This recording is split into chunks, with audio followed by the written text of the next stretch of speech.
Hello दोस्तों, कैसे हो आप सब। हमारे YouTube channel math with Umesh में आप सभी का हार्दिक स्वागत है। जैसा कि हम मैथ क्लास अटेंड करते हैं, मैथ की क्लास में आपको कल हमने इंट्रोडक्शन दिया था कि कॉम्पिटिटिव एग्जाम में आने वाले किस किस चैप्टर से क्या क्या पूछा जाएगा, कौन कौन चैप्टर हम करवाएंगे। ठीक है, सारी इंट्रोडक्शन दे दी थी मैंने।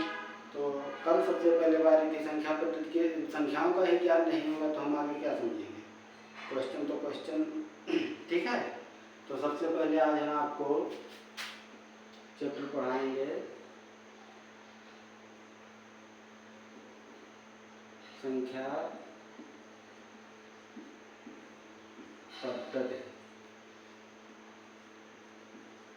ठीक है, सबसे पहले चैप्टर आपका होगा संख्या पद्धति।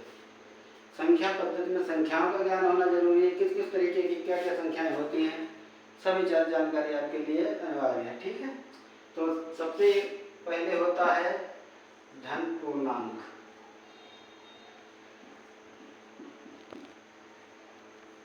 ठीक है, धन पूर्णांक प्राकृत या प्राकृतिक संख्या जो भी होती है, प्राकृत या प्राकृतिक संख्याएं।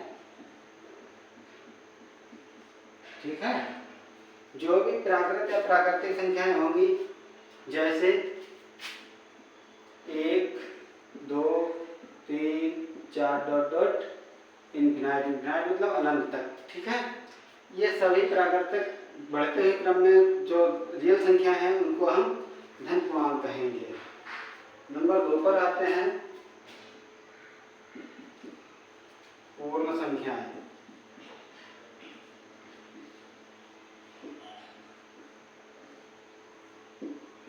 पूर्ण संख्याएं क्या होती हैं? पूर्ण संख्याएं होती हैं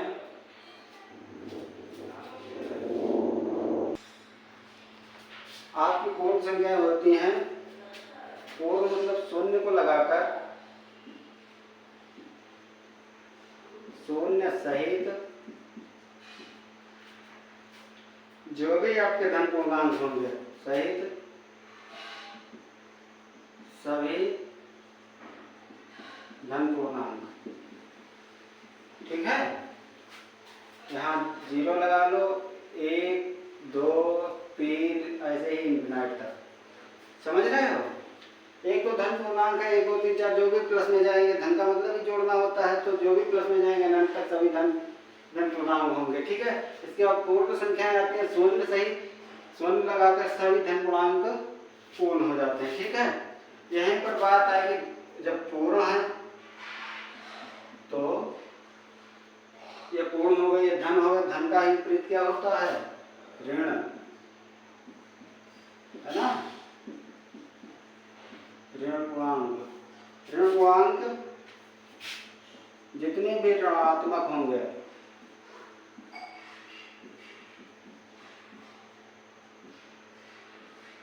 ऋणात्मक संख्याएं ऋण पूर्णांक होते हैं। ठीक, जैसे सबसे छोटी संख्या अनंत होगी, उसके बाद डॉट डॉट करके -5, -4, -3, -2, -1, है ना। इस तरीके से इसको हम सीधा लिख सकते थे -1, -2, लेकिन सबसे छोटी संख्या अनंत होगी। अनंत में कोई मान नहीं होगा, जो भी माइनस की होगी उसे ही।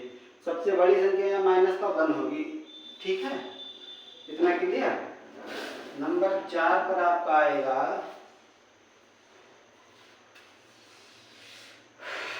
सम संख्याएं। सम संख्या, सम संख्याएं आपको ज्ञात होनी चाहिए। ये तो बचपन में ही सिखाया जाता। सम संख्याएं जो संख्या 2 से भाज्य हो, विभाज्य हो, जैसे 2, 4, 6, 8, 10। ठीक है, इस तरीके से इसके बाद सम है तो विषम भी होगा। 5 नंबर पर विषम संख्या। विषम संख्या जो 2 से विभाज्य ना हो,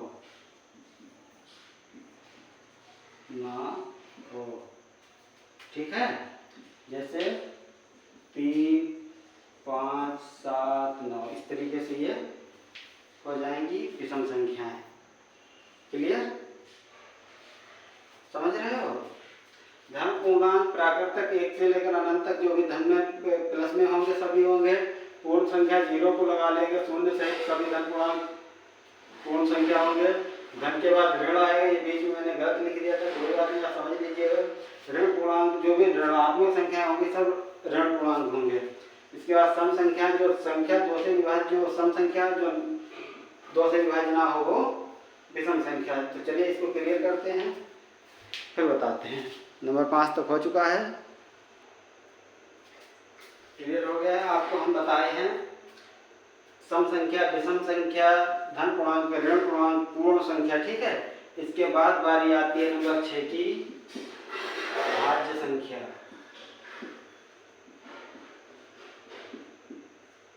संख्याएं, ठीक है। भाज्य संख्या कौन कौन सी होती हैं? भाज्य संख्या 1 के अतिरिक्त,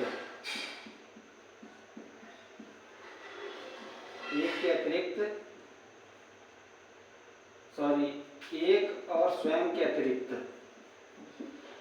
1 और स्वयं के अतिरिक्त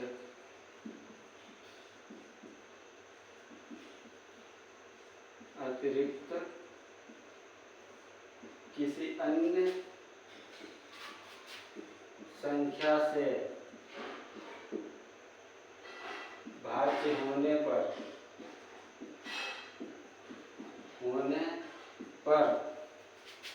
भाज्य संख्या होगी, ठीक है।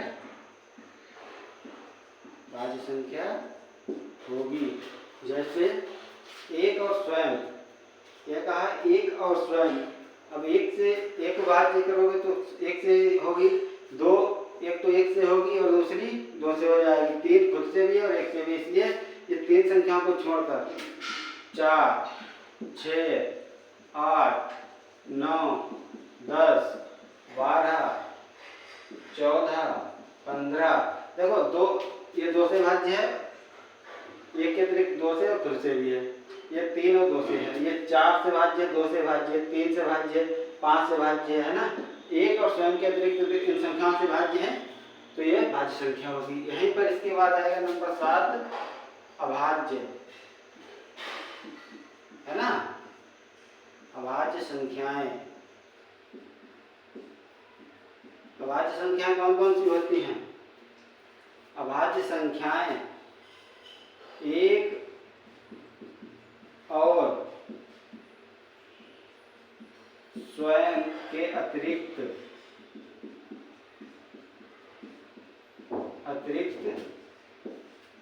किसी अन्य संख्या से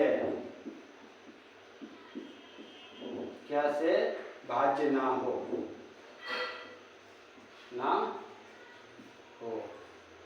भाज्य संख्या भाज्य हो, 1 और स्वयं के अतिरिक्त किसी से अभाज्य संख्या भाज्य ना हो। जैसे 1, 2, 3, 5, 7, 11, 13, 17, है ना। इस तरीके से 1 अभाज्य, 2 अभाज्य, 3 अभाज्य, 5 अभाज्य, इनके और कोई गुणनखंड नहीं है, या तो स्वयं से कटेंगी या फिर 1 से कटेंगी, इसलिए ये अभाज्य होंगे। समझ में आया?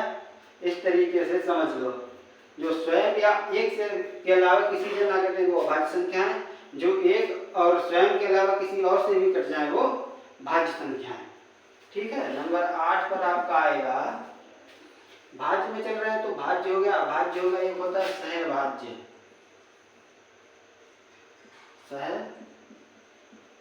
अभाज्य संख्याएं। समझो, भाज्य में भाजक हो जिनका भाजक हो, अभाज्य में जिनका भाजक ना हो। सहअभाज्य, सह मतलब दो साथ की संख्याएं। ऐसे संख्या युग्म, युग्म मतलब जोड़, ऐसे संख्या युग्म जोड़ जो अभाज्य हो। अभाज्य का तो आपको ज्ञात है क्या होना चाहिए, अभाज्य हो। ऐसे संख्या युग्म जो अभाज्य हो, अभाज्य का ज्ञात है इसलिए मैंने ज्यादा स्टोरी नहीं लिखी है, ठीक है। अब यहाँ पर हम आपको दिखाते हैं, जैसे 3 5 हो जाएगा, 3 5 2 5 है ना, 2 5 3 7 5, गलत बोल गए, कुछ गलत यहाँ पर हो गया, एक सेकंड रुकिएगा। सबसे पहले अभाज्य होगी 2 3, फिर 2 5 है ना, फिर आएगा 3 7 और 5 7। इस तरीके से जो युग्म बने उनको हम सहअभाज्य कहेंगे, ठीक है। समझ लो, जिन संख्याओं के जोड़ अभाज्य हों उनको हम सहअभाज्य कह सकते हैं। ये जरूरी नहीं कि एक साथ हों, आगे पीछे हो सकते हैं, ऐसी कोई बाउंडेशन नहीं है आपके लिए, ठीक है। तो चलिए आगे देखते हैं, इसको क्लियर करते हैं, ठीक। अगला टाइप आपका संख्याओं का है 9 नंबर। 8 तक बता दिए थे, 9 नंबर पर आएंगी परिमेय संख्या। कभी कभी पूछ लेता परिमेय, परिमेय जो भी होता है परिमेय संख्या। परिमेय संख्या जो भिन्न के रूप में लिखी जा सके, जिसको हम भिन्न के रूप में लिखें और जिसका मान धनात्मक हो, ठीक है। भिन्न के रूप में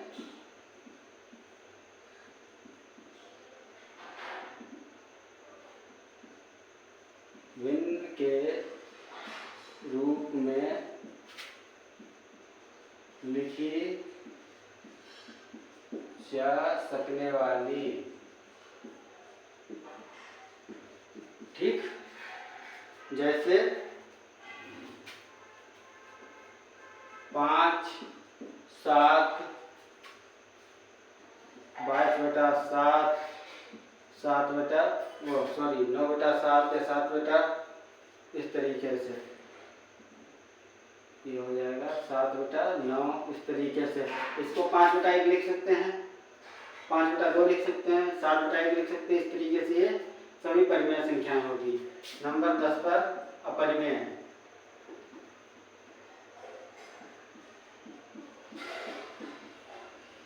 परिमेय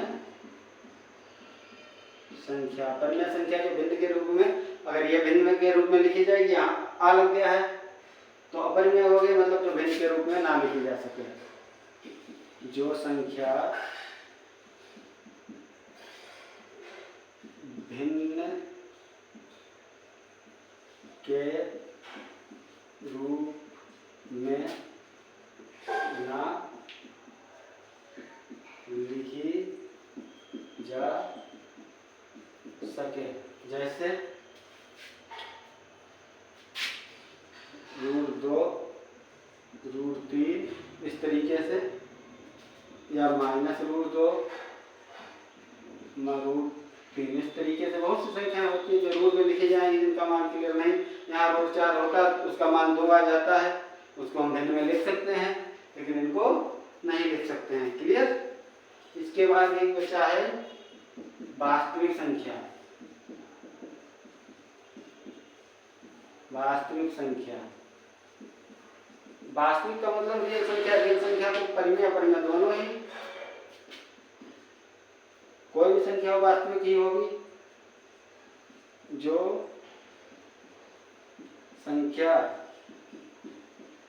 परिमेय या अपरिमेय हो, ठीक है, वास्तविक संख्या कहलाएगी। कोई भी संख्या हो, प्लस माइनस जो भी होगा वो वास्तविक संख्या होगी। क्लियर?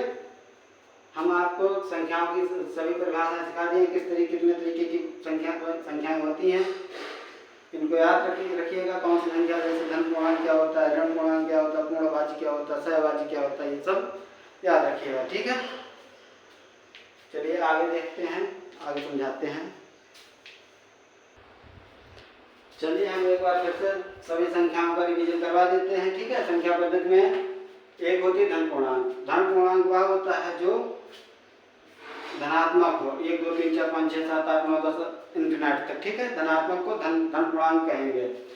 एक होती पूर्ण संख्या। पूर्ण संख्या कहते हैं शून्य सहित सभी धन पूर्णांक को। शून्य लगा लेंगे, 0 1 2 3 4 5 ऐसे इंफिनिट तक सभी धन को ही पूर्ण संख्या कहेंगे, बस 0 बढ़ा लेंगे, ठीक है।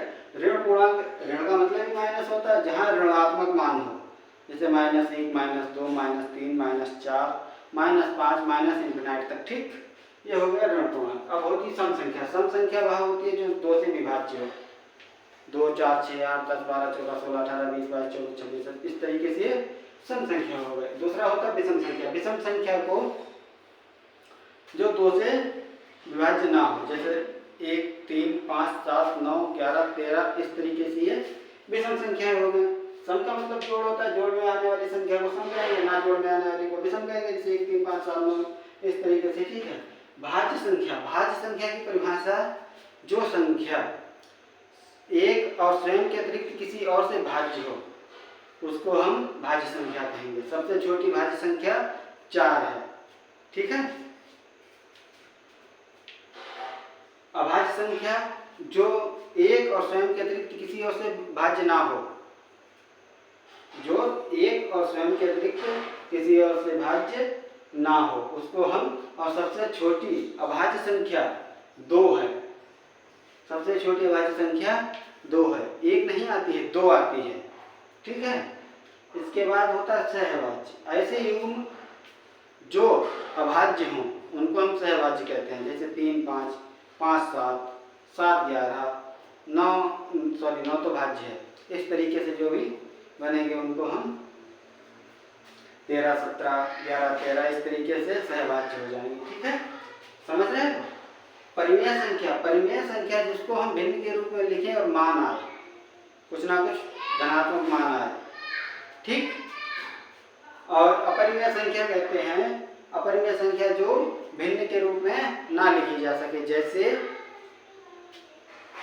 -√2 √3 √5 इस तरीके से इनको हम भिन्न में नहीं लिख सकते। √4 को लिख सकते हैं, √4 का मान निकालोगे 2 आएगा, 2 को हम 2/2 या 2/1 लिख सकते हैं, इसलिए, ठीक है। परिमेय हो, अपरिमेय संख्या का ज्ञान हो गया। वास्तविक संख्या, इन दोनों को जो संख्याएं होंगी, इन दोनों में सभी संख्याएं होंगी, कुछ ना कुछ तो संख्या होगी ही, उसको हम वास्तविक संख्या कहेंगे। इसका मतलब कि वास्तविक सभी संख्या वास्तविक होती हैं, ठीक। कल से हम सभी इसी से रिलेटेड कोई प्रश्न करेंगे, कहाँ क्या होता है, कैसे सॉल्व करेंगे कल की क्लास में, ठीक है। आज के लिए इतना काफी। God bless you.